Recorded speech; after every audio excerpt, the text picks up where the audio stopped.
I'm Dean, and I've been living with HIV for the past 10 years. My journey has been one to celebrate and also to grow and learn from. It was a difficult day, the day that I found out.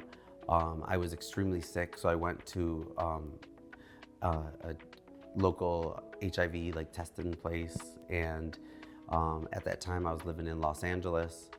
And when I found out, I called my mom immediately, and she hung up on me. And she said, she hung up on me, and I then called me immediately back and said, "Oh, you're gonna live." And I said, "Oh, okay," but it still didn't feel like I was gonna live.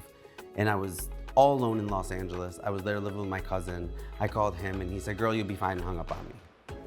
And I said, okay, and I walked home alone, and I just felt so alone.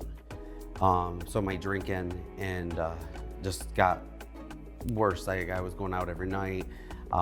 It took some time before they put me on medication. It was about a month.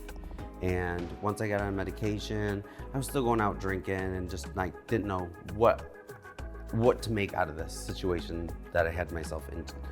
And I met a boy, and I thought, oh, he understands, he gets it. He gets it, I get it, we can be together because he likes me and it's just gonna be great. Well, it wasn't great. He was a user of crystal meth, and I used before at a younger age, and so I started using with him, and then eventually he left. And then my cousin, I was living with him at the time, and he left as well. So I'm stuck here in this apartment in LA that I can't afford.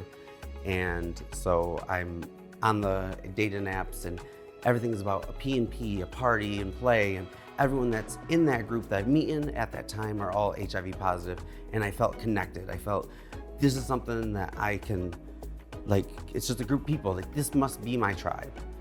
And this guy moves in with me, he takes my medication and sells it. And so I'm okay, and he just wouldn't let me have my medication.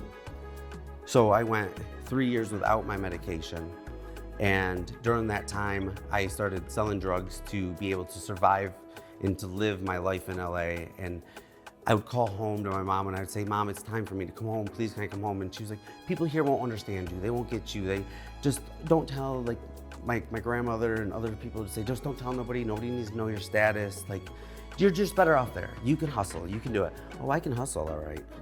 And that hustling got me into some trouble, and I ended up spending 9 months on Rikers Island, and then I went upstate for 2 years on top of that. And prison saved my life. In prison, I started taking my HIV meds again, and with my HIV meds, I became undetectable. And now I'm home, I'm striving, I'm living my best life. I'm with my family. We opened a restaurant together, and now I'm here. I'm just so grateful that I'm able to tell my story to each and every one of you, that you know that you can live and thrive with HIV.